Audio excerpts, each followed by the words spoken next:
അന്നെങ്ങാനും താജുൽ ഉലമ ഇറങ്ങി വന്നില്ലായിരുന്നുവെങ്കിൽ ഇന്നും രാഷ്ട്രീയക്കാരന്റെ ആലയത്തിലെ തൊഴുത്തുപണി എടുക്കേണ്ടി വരുന്ന ഒരു വർഗമായി നാം മാറിയിരുന്നു. പക്ഷേ ഇന്ന് ആണത്തത്തോടെ എഴുന്നേറ്റ് നിന്ന്, നെഞ്ചുറപ്പോടെ എഴുന്നേറ്റ് നിന്ന് സുന്നി പ്രാസ്ഥാനിക രംഗം ഏതൊരുത്തന്റെ മുമ്പിലും യശസ്സുയർത്തി നിൽക്കുന്നത് മഹാനായ താജുൽ ഉലമയുടെ ആ പ്രഖ്യാപനവും തിരിച്ചുവരവുമാണ് എന്ന് എന്റെ സുഹൃത്തുക്കളെ നാം എപ്പോഴും ഓർക്കേണ്ടതുണ്ട്. താജുൽ ഉലമ എങ്ങാനും ഇറങ്ങി വന്നില്ലായിരുന്നുവെങ്കിൽ നാം ഇന്നും ഒരു സമ്മേളനം നടത്തണമെങ്കിൽ രാഷ്ട്രീയക്കാരന്റെ ബേക്കിൽ പോകേണ്ടിയിരുന്നു. നാം ഒരു പ്രത്യേക ഒരു മന്ത്രിയെ ക്ഷണിക്കണമെങ്കിൽ അവരെ കാലുപിടിക്കേണ്ടിയിരുന്നു. ഒരു വിദേശത്ത് പോകണമെങ്കിൽ അവരെ സഹായം വേണ്ടി വന്നിരുന്നു. അതേസമയം ഇന്ന് കേന്ദ്രം മുതൽ കേരളം വരെയുള്ള എല്ലാ രാഷ്ട്രീയ നേതാക്കന്മാരും സുൽത്താനുൽ ഉലമ മാനപ്പെട്ട ഉസ്താദ് അല്ലാഹു ദീർഘായുസ്സും ആഫിയത്തും കൊടുക്കുമാറാവട്ടെ, തവല്ലല്ലാഹു ഉംറഹു മഅൽ ആഫിയത്തി വസ്സിഹത്തി വസ്സലാമ, മഹാനവറുകളുടെ കാലിന്റെ ചുവട്ടിലേക്ക് ഇന്നുള്ള ഈ തിരിച്ചുവരവ് പ്രാസ്ഥാനിക രംഗത്ത് മഹാനായിരിക്കുന്ന താജുൽ ഉലമ ആ കനൽ പദങ്ങളിലൂടെ നടന്ന് നേടിയെടുത്തതിന്റെ വിജയമാണ് നാം ഈ ആഘോഷിക്കുന്നത് എന്ന് ഞാൻ ഉറക്കെ പറയാൻ ആഗ്രഹിക്കുകയാണ്. അതിന് പറ്റിയ നേതൃത്വം നമ്മോടൊപ്പമുണ്ട്. നിങ്ങൾ സമ്മതിച്ചാൽ ഞാൻ അവരെ പേര് പറയാം. ജനറൽ ബോഡി പറഞ്ഞു, ഉസ്താദ് പറയാം, അള്ളാന്റെ ഔലിയാക്കളിൽപ്പെട്ട മഹാനല്ലേ. മഹാനവറുകൾ ആദ്യമായി പ്രസിഡന്റിനെ പ്രഖ്യാപിച്ചു, വന്യരായ ഇ.കെ. ഹസൻ മുസ്ലിയാരിനെ കേരളീയ സുന്നികൾക്ക് മറക്കാൻ കഴിയാത്ത സിംഹഗർജനത്തിന്റെ ഉടമ മഹാനവറുകളെ പ്രസിഡന്റായി പ്രഖ്യാപിച്ചു. എല്ലാവരും ആവേശത്തോടെ കാത്തുനിന്നതുപോലെ ചുറുചുറുക്കുള്ള ചെറുപ്പക്കാരനായിരുന്ന വന്യരായ ഖമറുൽ ഉലമ എ.പി. ഉസ്താദിനെ ജനറൽ സെക്രട്ടറിയായി ചാപ്പനങ്ങാടി പ്രഖ്യാപിച്ചു. അങ്ങനെ ആദ്യം ഈ യുവരക്തങ്ങൾ SYSന്റെ തലപ്പത്ത് വന്നു. ചരിത്രം നമ്മൾ അറിയണം. 54-ലാണ് SYS രൂപീകരിച്ചത്. 77-ലെത്തി തിരിഞ്ഞു നോക്കുമ്പോൾ വെറും 103 യൂണിറ്റുകൾ മാത്രമേ SYSന് അന്ന് രൂപീകരിക്കപ്പെട്ടിട്ടുള്ളൂ. 25 കൊല്ലത്തോളം പ്രവർത്തിച്ചിട്ട് 103 യൂണിറ്റ്. എന്താ SYSന് പറ്റിയത്? അതിനെ ജനകീയവൽക്കരിക്കാൻ ചില അലിഖിത നിയമങ്ങൾ കൊണ്ട് പൂട്ടിട്ടു.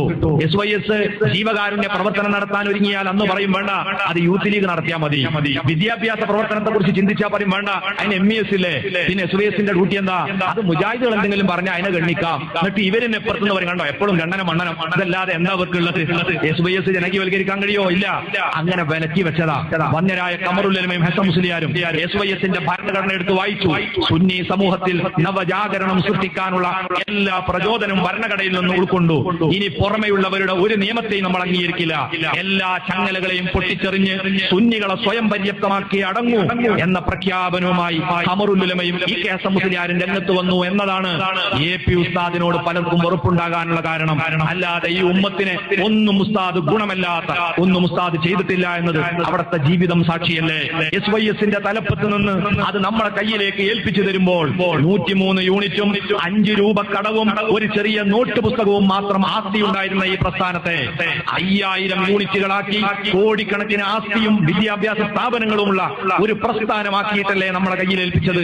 അള്ളാഹു ദീർഘായുസ് കൊടുക്കുമാറാകട്ടെ.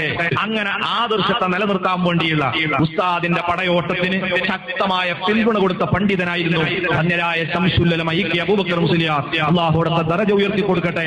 പക്ഷെ ആ മഹാനുഭാവനെ എ.പി. ഉസ്താദിന്റെ പിന്നിൽ നിന്ന് അടർത്തിയെടുക്കാൻ വഹാബികൾ രാഷ്ട്രീയക്കാരെ മുന്നിൽ വെച്ചുകൊണ്ട് കടിച്ചതിന്റെ ഫലമാണ് സമസ്തയിലുണ്ടായ പിളർപ്പ്. തന്റെ മരണത്തോടെടുത്ത സമയത്ത് മരണപ്പെട്ടതിന്റെ തൊട്ടുപിറ്റേന്ന് ചന്ദ്രികയിൽ അബ്ദുറഹ്മാൻ കല്ലായി എഴുതിയ ലേഖനം ഞാൻ സൂക്ഷിച്ചു വെച്ചിട്ടുണ്ട്. മരണത്തിന്റെ 3 ദിവസം മുമ്പ് ശംസുൽ ഉലമയെ സമീപിച്ചപ്പോൾ ശംസുൽ ഉലമ കണ്ണ് നിറച്ചുകൊണ്ട് പറഞ്ഞ കാര്യം എന്താണ്? എത്രയും പെട്ടെന്ന് എ.പി.യുമായി ബന്ധപ്പെട്ട് സമസ്തയെ ഒന്നിപ്പിക്കണം. മഹാനവറുകൾക്ക് ബോധ്യമായിട്ടുണ്ട് അതിന്റെ പിന്നിലുള്ള ചരടുവലി ആരാ നടത്തിയത്. അങ്ങനെ ആ ഒരു ആഗ്രഹം ബാക്കി വെച്ചാണ് മഹാനവറുകൾ വഫാത്തായതെങ്കിലും മഹാനവറുകളുടെ പേര് പറയുന്നവർക്ക് ഒരിക്കലും ഈ ഐക്യമോ യോജിപ്പോ ഉൾക്കൊള്ളാൻ കഴിയുന്നില്ലെന്ന് മാത്രമല്ല, എപ്പോഴൊക്കെ യോജിപ്പിന്റെ മാർഗത്തിലേക്ക് നമ്മൾ അടുത്തു വന്നോ അതിനൊക്കെ ശക്തമായി പൊട്ടിച്ചെറിയാൻ മാത്രമേ അവർ ശ്രമിച്ചിട്ടുള്ളൂ എന്നത് എന്താ കാരണം? വഹാബികളുമായുള്ള ബാന്ധവമാണ്. ഒരിക്കലും സുന്നികളുടെ യോജിപ്പ് ബിദ്അത്തുകാർ ഇഷ്ടപ്പെടൂല. അവരുമായുള്ള ഈ കൂട്ടുകെട്ട് അവസാനിപ്പിക്കാതെ സുന്നത്തി ജമാഅത്തിന് രക്ഷ ഉണ്ടാകൂല. അതിനാൽ ബിദ്അത്തുകാരെ എങ്ങനെ കൈകാര്യം ചെയ്യണം, എന്തിനു വേണ്ടിയാണ് സമസ്ത ഉണ്ടായത്, ഈ ലക്ഷ്യത്തിൽ നിൽക്കുമ്പോഴാണ് നമ്മൾ ആദർശത്തിൽ നിൽക്കുന്നത്. അങ്ങനെ ഖമറുൽ ഉലമയുടെ നേതൃത്വത്തിലുള്ള ഈ മുന്നേറ്റത്തെ തടയാൻ വേണ്ടി ശ്രമിച്ച ഓരോ കുതന്ത്രങ്ങളുടെയും ചരിത്രം നമ്മളെയൊക്കെ ജീവിതകാലത്ത് നടന്നതാണ്. ഞാനത് വിശദീകരിക്കേണ്ടതില്ല.